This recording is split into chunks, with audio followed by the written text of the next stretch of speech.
Hello বন্ধুরা, কেমন আছো সবাই? আশা করছি সবাই খুব ভালো আছো আর আমিও খুব ভালো আছি। আজকে শ্রাবণ মাসের দ্বিতীয় সোমবার। তো আমি সকালবেলা ঘুম থেকে উঠে স্নান করে পুজো দিয়ে তারপর ভিডিওটা করছি। আর আমার হাজব্যান্ড গেছে বাবাধামে বাবার মাথায় জল ঢালার জন্য। আজকে আমি যে ভিডিওটা করব আশা করছি সবার খুব ভালো লাগবে। আমার হাজব্যান্ড গেছে শনিবারের দিন, কারণ এখান থেকে যেতে টাইম লাগে 2 দিন। ওই জন্য ওরা শনিবারের দিন বেরিয়েছে। আজকে হচ্ছে সোমবার, মানে আজকে বাবার মাথায় জল ঢালবে। তো ওখানে গেছে, গিয়ে ভিডিও করবে। তো ওই ভিডিওগুলোই তোমাদের সঙ্গে আজকে শেয়ার করবো। তো দেখতে পাচ্ছ বন্ধুরা, আমার হাজব্যান্ড গেছে ওখানে পৌঁছে গিয়ে বাবার মাথায় জল ঢালা কমপ্লিট হয়ে গেছে। তারপরে ভিডিওটা করেছে, কারণ ওখানে প্রচণ্ড ভিড়, এত ভিড় যে মানে ফোনে যে ভিডিও কল করবে সে কোনো নেই।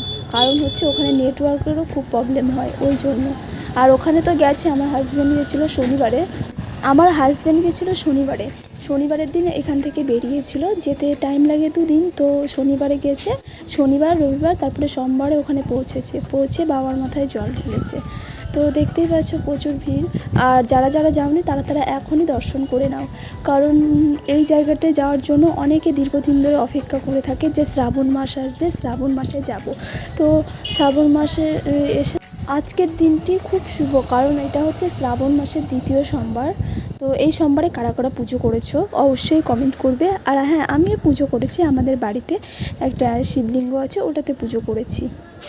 বাবার মাথায় জল ঢালার আগে এই জায়গা থেকে স্নান করে তারপরে জল নিয়ে যেতে হয় বাবার কাছে ঢালার জন্য। তো দেখতেই পাচ্ছ এখানে একটা পাহাড়ের মতন, পাহাড় থেকে জল পড়ছে ওই জায়গাটায়। এখানে গঙ্গা স্নান বলে। এখানে স্নান করে তারপরে যেতে হয়। এটা